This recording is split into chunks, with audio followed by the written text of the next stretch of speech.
Hi, and welcome to Pro Tools 11, the new standard for audio production. With the ground-up rewrite of the new Avid audio engine, Pro Tools 11 now has a turbocharged engine with exponential power over its predecessors. Along with this new power, Pro Tools 11 also adds new metering capabilities. The first thing you will notice about the new meters is that they are 30% taller than the prior versions of Pro Tools. This gives the user more detail about the level of a particular channel. The channel faders in the mix window are 30% taller as well. As you can see on the screen in comparison with Pro Tools 10, the difference is quite dramatic. Another thing to notice is that the graphics resolution of Pro Tools 11 is much higher than that of Pro Tools 10. When designing the new meters, a decision was made to use high DPI or Retina graphics for the meters. Once they were in place, it was obvious that the rest of Pro Tools needed these high-resolution graphics. Looking at the screen, you can see a comparison of the high-resolution graphics in Pro Tools 11 versus the graphics in Pro Tools 10. These graphics are very obvious on high-resolution screens, such as Apple's MacBook Pro Retina screen, but will be just as welcome on standard resolution monitors. Now, let's dive into the different meter types and preferences.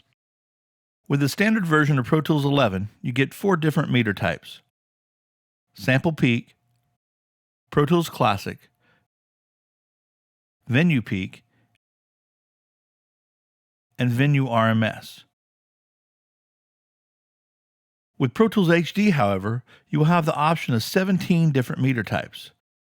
In addition to the ones already listed, you will get linear and linear extended, RMS, VU and digital VU, several PPM meter types, including BBC, Nordic, EBU, and DIN for broadcast mixers, as well as PPM digital that is taken from the Avid Euphonics System 5 console. There are also 3 K-scale meters for music and post mixers, as well as mastering engineers. For more information on K-scale metering, go to Bobcat's excellent website, www.digidoo.com. Meter types can be changed on the fly while the transport is running by right-clicking on a meter in the mix window and selecting a new meter type. You can see as we change to different meter types that the ballistics and breakpoints change. There are preferences to further customize the ballistics and breakpoints to match certain outboard gear or consoles that you might use. The meters are displayed in a narrow view by default, but have the option to be switched into a wide meter mode by Command-Option-Control clicking on the meter in OS X or Control-Alt-Windows clicking on the meter for PC users. If you prefer, you can have the master faders in the session set to a separate meter type from the channel meters. This is very helpful in managing input levels versus output levels.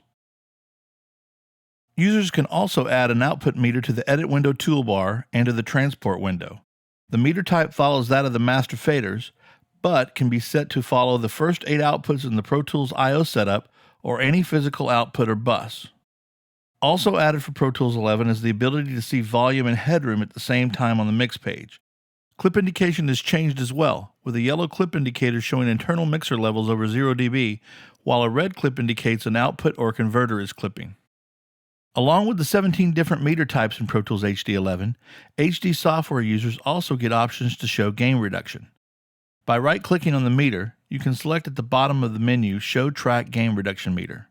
This puts a downward-firing gain reduction meter to the right of the main meter. This gain reduction view is also available on the Edit page.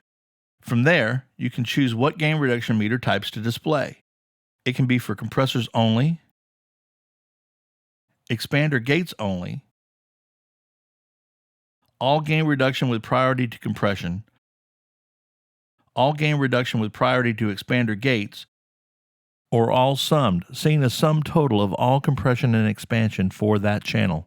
This type of visual feedback has only been available on high-end consoles or surfaces in the past, such as the Icon line of control surfaces. This is a highly requested feature from the pro mixer needing to see the maximum information of their mix at a glance. In addition to viewing gain reduction at the channel meter, there is also a new option for HD software users to see gain reduction activity in the insert assignment view. This will allow you to see gain reduction activity on a plugin by plugin basis. For all versions of Pro Tools 11, you can have a send level displayed in the Send Assignments view. This is a cool feature to see at a glance your send output activity and to find just the send you're looking for. In the past, there was a way to have one send per group of 5 to be displayed in a mini fader view. With Pro Tools 11, you can now display any or all of the sends in this mini fader view. These views can also be stored with Windows configurations. These Windows configurations, tied to locators, make it very easy to change views as needed. One really useful view when dealing with big mixes is an all sends mini fader view or send matrix. You can also hide the main channel meters and faders to really zero in on the sends. Storing this view as a Windows configuration allows it to be recalled with ease. And then, with another configuration, you can return to your normal view just as easy. All of these can be saved as a session template so you can have them all set up at the beginning of each session. All of these metering options have been Yukonized in Yukon 3 and are accessible via new soft key buttons on the Pro Tools 11 Artist Control and MC Pro app sets. They can also be accessed via the soft key section of Dcommand and Dcontrol. The new metering capabilities of Pro Tools 11 really show off just how powerful the new Avid audio engine is. All of the different meter types and ballistics, gain reduction views, and new send meter options help to make Pro Tools 11 the new standard for audio production.